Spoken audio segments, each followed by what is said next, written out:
বিনিয়োগকারী বন্ধুরা আসসালামু আলাইকুম। আশা করি আপনারা ভালো আছেন। আজকে আমি এখন আপনাদের সাথে ইস্টার্ন ইন্স্যুরেন্স লিমিটেডের একটা আপডেট দেওয়ার চেষ্টা করব। এই শেয়ারটি আমার সাজেশানে ছিল বা এই শেয়ারটি আমার পছন্দের মধ্যে ছিল। তো শেয়ারটি কিছু সময় নিয়ে উঠে আসতেছে, কিছু সময় নিচ্ছে, এটা ঠিক আছে, কারণ টাইম কারেকশানের ব্যাপার থাকে। কারণ টাইম কারেকশানটাই তো লোকজন বোঝে না এখন, তো এটা তো আর বোঝানো সম্ভব না সেভাবে। তো আসেন এখন ইস্টার্ন ইন্স্যুরেন্সের অ্যানালিসিসে চলে যাই।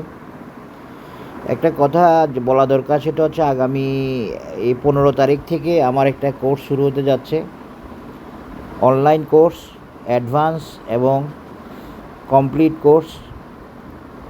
যারা আগ্রহী তারা যোগাযোগ করবেন। অলরেডি মোটামুটি বুকিং হয়ে গেছে। আমি অল্প কয়জনকে নিয়ে কোর্স করাই, অনেকটা কাভার হয়ে আসছে।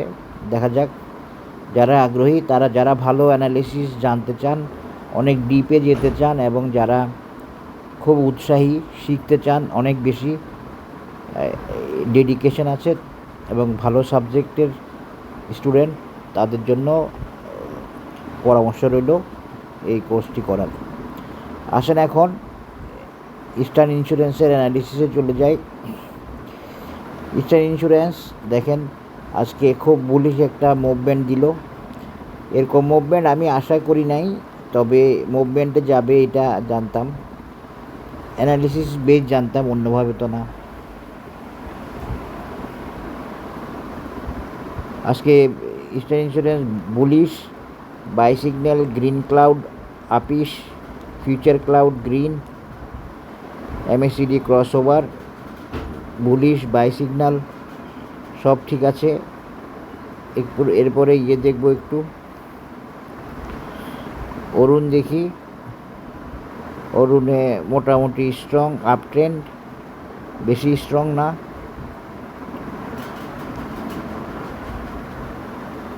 অসাম অসিলেটরে চমৎকার অবস্থা। অসাম অসিলেটরে দেখেন এখানে একটা অসাম অসিলেটরে অনেকদিন পরে একটা দেখলাম,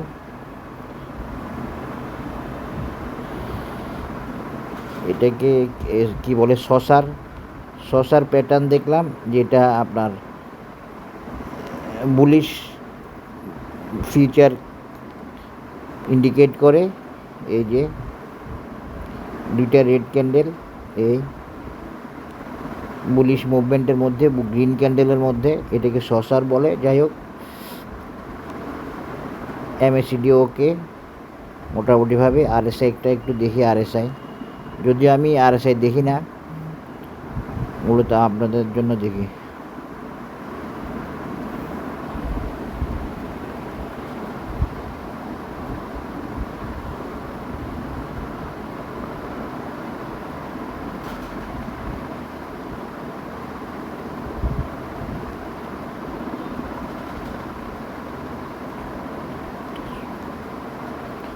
আরএসআই 70 লেভেলে খুব, এই হলো বর্তমান অবস্থা। আমি একটু উইকলিটা দেখব। উইকলিতে বুলিশ হয়ে উঠে আসছে এবং এমএসিডিকে সুজেনসেনকে আপিস করে উঠে আসতেছে মোটামুটিভাবে। এমএসিডিতে buy signal, crossover, positive convergence, সব কিছুই আল্লাহর রহমতে ঠিক আছে। এখন আসেন আমরা এটার মেজারমেন্টটা দিব, এটার টার্গেট, সাপোর্ট, রেজিস্ট্যান্স ইত্যাদি দেখার চেষ্টা করব। আমরা ডেলিতে গিয়ে দেখার চেষ্টা করি, যদি কাভার হয়। হ্যাঁ, হবে।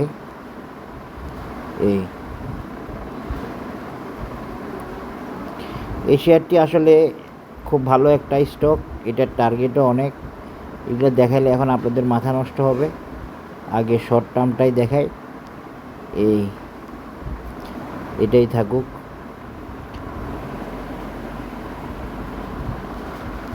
এটার মেজারমেন্ট দিতে গিয়ে আমি যদি আপনাদের সাথে প্রথমে এবিসি প্যাটার্নটা শেয়ার করি, তাহলে হয় নেক্সট টার্গেট 70 টাকা। আশা করি আপনারা দেখতে পাচ্ছেন, বুঝতে পারছেন। এছাড়াও আমি যদি এটাকে একটা হারমোনিক প্যাটার্নে ফেলতে চাই বা ফেলতে পারি কিনা দেখি।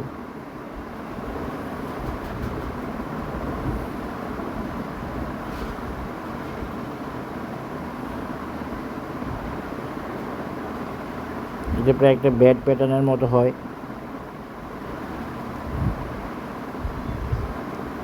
সেক্ষেত্রে এটার রেজিস্ট্যান্স হয় কত দেখেন, 70 টাকায়, প্রায় 71। তাহলে আমরা দুইটা টার্গেট, এই টার্গেটটাকে যদি একটু বাড়াই ধরি 70,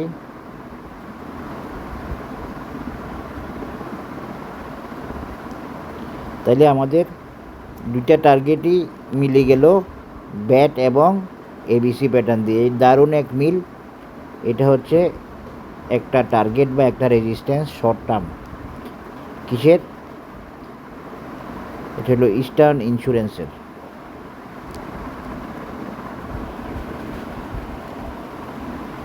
আশা করি বুঝতে পেরেছেন।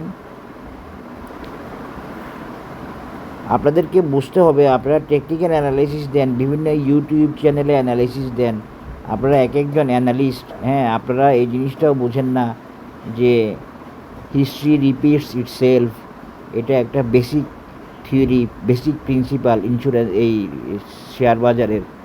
আপনারা ইচ্ছাকৃতভাবে অনিচ্ছাকৃতভাবে একটা সেক্টর সম্পর্কে নেগেটিভিটি ছড়ান, উঠতে পারবে না, শেষ হয়ে গেছে, এন্ট্রি দিও না, ভালো না। এগুলো তো খুব ক্ষতিকর। এই শেয়ারগুলিতে অনেক লোক বসে আছে, আমার অনেক ফলোয়ার আছে যাদের এখনও কিনা দামে ইন্স্যুরেন্স যায় নাই। অনেক ইন্স্যুরেন্স এখনও কিনা দামে যায় নাই। তাহলে কি হলো? এই বাজার তো এমন না, এই বাজার তো আগের লেভেলকে ক্রস করে। নিয়ম তো এরকম, টপকে টাচ করে না, খালি টপকে ক্রস করে আরেকটা নতুন টার্গেট দেয়। এটাই তো এই বাজারের সিস্টেম, টেকনিক্যাল অ্যানালিসিসের নিয়ম। কি জানে কি বুঝে জানি না, ইচ্ছা মতো অ্যানালিসিস দিবে, ইচ্ছা মতো নেগেটিভিটি ছড়াবে। আশ্চর্য লাগে আমার কাছে, একটু মানুষের ক্ষতি করা। কিন্তু বাজার জানে কিভাবে কিনাইতে হয়, কিভাবে কিনাইতে হবে। বাজার এটাও জানে যে নেগেটিভিটি ছড়ানো আছে এই মার্কেটে। ইন্স্যুরেন্স সেক্টর বলেন, মানে ইন্স্যুরেন্স সেক্টর নিয়ে। যাই হোক, এখন আমি এইভাবে আপনাদের সাথে শেয়ার করলাম। একটা টার্গেট 70, 71 এই লেভেলটা। আরেকটা টার্গেট যদি আমরা দেখাইতে চাই, তাহলে পরে দেখেন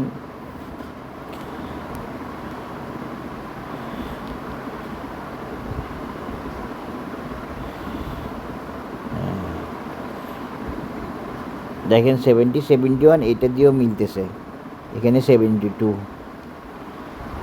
এখন আমরা এই একটা ক্লাসিক্স প্যাটার্ন দিয়ে দেখানোর চেষ্টা করব।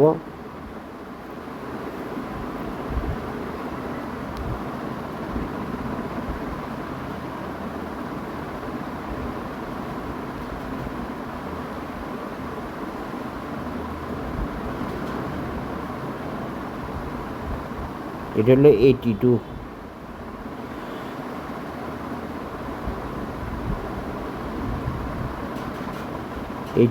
বা 83 এই। আশা করি এটা আপনারা বুঝতে পেরেছেন। একটা সিহর্স বুলিশ প্যাটার্ন। আমি সবসময় এই প্যাটার্নগুলো ইউজ করতেছি, কারণ বাজার এই প্যাটার্নে আসে, আইটেমগুলো এই প্যাটার্নে আসে। এই এখন যদি একটা আমি ফিবোনাচি ড্র করার চেষ্টা করি এই লেভেল থেকে, তাহলে আসে 80। মোটামুটিভাবে ওকে আসে। এটা দেখাবো না, যেহেতু প্যাটার্ন দিয়ে দেখাইছি। এইটাই হলো মূলত আসলে এটা মিড টার্ম টার্গেটে বলা যায়, শর্ট টার্ম টার্গেটে বলা যায় ইস্টার্ন ইন্স্যুরেন্সের। এখন যদি ইস্টার্ন ইন্স্যুরেন্সের এর নেক্সট টার্গেট কত হতে পারে, আমি ক্লাসিক সি হর্স প্যাটার্নকে এক্সটেনশন করে দেখার জন্য কত হতে পারে। তাইলে দেখেন বরাবর মিলে গেছে 110। ওই যে ফিবোনাচি এক্সটেনশনের রেজিস্ট্যান্স লেভেল 3.618 এই 110। এটাই হলো basic analysis of eastern insurance. Eastern insurance এখনও এই রেজিস্ট্যান্সটা পার করতে পারে নাই, বি পয়েন্ট পার করতে পারে নাই। কালকে বলিঞ্জার ব্যান্ডের স্ট্যান্ডার্ড ডেভিয়েশনের কারণে ছোট একটা কারেকশান না হইলেও বেশি বড় গেইন হয়তো করতে পারবে না। এই 62টা একটা ইম্পর্ট্যান্ট রেজিস্ট্যান্স ইস্টার্ন ইন্স্যুরেন্সের, এটা পার হইতে হবে। আর এটা তো দেখাই দিলাম 70-71 লেভেল, এরপরে 83-84 লেভেল, তারপরে হচ্ছে 110। এটাই হলো ইস্টার্ন ইন্স্যুরেন্সের technical analysis for the period of mid term. এটা মিড টার্ম, শর্ট টার্ম এবং মিড টার্ম এটা সহ দেখাইলে 110 সহ দেখাইলে এটা হলো মিড টার্ম। শর্ট টার্মে হচ্ছে 84, 83-84 এটা। আশা করি বুঝতে পেরেছেন। এখন দেখেন আমরা যদি আরেকটা লাইন ড্র করি তাহলে দেখবেন যে প্রতিটা গ্যাপ প্রায় সেম গ্যাপে 3টা মেজারমেন্ট আসছে। এগুলো এক ধরনের সিনক্রোনাইজেশন টেকনিক্যাল অ্যানালিসিস, এটা কোনো বড় কোনো গুরুত্ব নাই, তবে এটা এক ধরনের সিনক্রোনাইজেশন। এই তিনটা লেভেল প্রায় সেম। এগুলো এক ধরনের মেজারমেন্ট ওকে হওয়ারও এক্সাম্পল, বাট এখানে তেমন কোনো গুরুত্ব নাই। এর পরবর্তীতে যদি ফেলা যায় রাউন্ড নাম্বার সাপোর্ট রেজিস্ট্যান্সে, তখন একটা কার্যকর ব্যাপার আছে। এখন দেখেন 62, 82, 83 এবং 109, 110 এটা হলো mid term resistance level. 109, 110 short টার্মে বলতে পারেন যে 62 এবং 70, 71 এবং 82, 83 এই লেভেলটা। আশা করি আপনারা ইস্টার্ন ইন্স্যুরেন্সের অ্যানালিসিসটা পেয়ে গেছেন। তবে ইস্টার্ন ইন্স্যুরেন্স খুব সম্ভবত এই মুভমেন্টে 70 টাচ করার সম্ভাবনা থাকবে, সর্বোচ্চ এই লেভেলটা পর্যন্ত যাওয়ার চেষ্টা করতে পারে, যেটা 82 বা 84। এটার ব্যাপারে আমি এখন কিছু বলবো না, এটা শুধু দেখাই রাখলাম যেটা 109, 110 এটা পরবর্তী রেজিস্ট্যান্স বা টার্গেট। এখান পর্যন্ত হচ্ছে 83, 82, 83 এই। সবাই ভালো থাকবেন, ধন্যবাদ, আসসালামু আলাইকুম।